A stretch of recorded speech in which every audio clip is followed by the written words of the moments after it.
On April 12, 1987, Michael Morton sat down to write a letter. "Your Honor," he began, "I'm sure you remember me. I was convicted of murder in your court in February of this year." He wrote each word carefully, sitting cross-legged on the top bunk in his cell at the Wynn Prison Unit in Huntsville. "I have been told that you are to decide if I am ever to see my son Eric again. I haven't seen him since the morning that I was convicted. I miss him terribly, and I know that he has been asking about me." Referring to the declarations of innocence he had made during his trial, he continued, "I must reiterate my innocence. I did not kill my wife. You cannot imagine what it is like to lose your wife the way I did, then to be falsely accused and convicted of this terrible crime. First my wife, and now possibly my son. Sooner or later, the truth will come out. The killer will be caught, and this nightmare will be over. I pray that the sheriff's office keeps an open mind. It is no sin to admit a mistake. No one is perfect in the performance of their job. I don't know what else to say, except I swear to God that I did not kill my wife. Please don't take my son from me, too." His windowless concrete cell, which he shared with another inmate, measured 5 by 9 feet. If he extended his arms, he could touch the walls on either side of him. A small metal locker that was bolted to the wall contained one of the few remnants he still possessed from his previous life.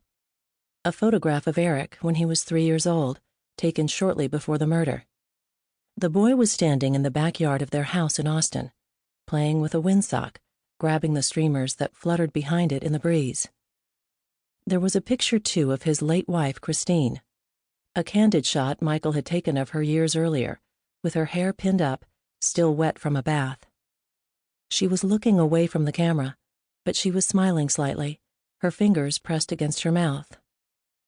The crime scene photos were still fresh in Michael's mind, but if he focused on the snapshot, the horror of those images abated. Christine with damp hair, smiling. This was how he wanted to remember her. The last time he had seen her was on the morning of August 13, 1986, the day after his 32nd birthday. He had glanced at her as she lay in bed, asleep, before he left for work around 5:30. He returned home that afternoon to find the house cordoned off with yellow crime scene tape. 6 weeks later, he was arrested for her murder. He had no criminal record, no history of violence, and no obvious motive. But the Williamson County Sheriff's Office, failing to pursue other leads, had zeroed in on him from the start. Although no physical evidence tied him to the crime, he was charged with first-degree murder. Prosecutors argued that he had become so enraged with Christine for not wanting to have sex with him on the night of his birthday that he had bludgeoned her to death. When the guilty verdict was read, Michael's legs buckled beneath him. District Attorney Ken Anderson told reporters afterward, "Life in prison is a lot better than he deserves." The conviction had triggered a bitter custody battle between Christine's family, who, like many people in Michael's life, came to believe that he was guilty, and Michael's parents.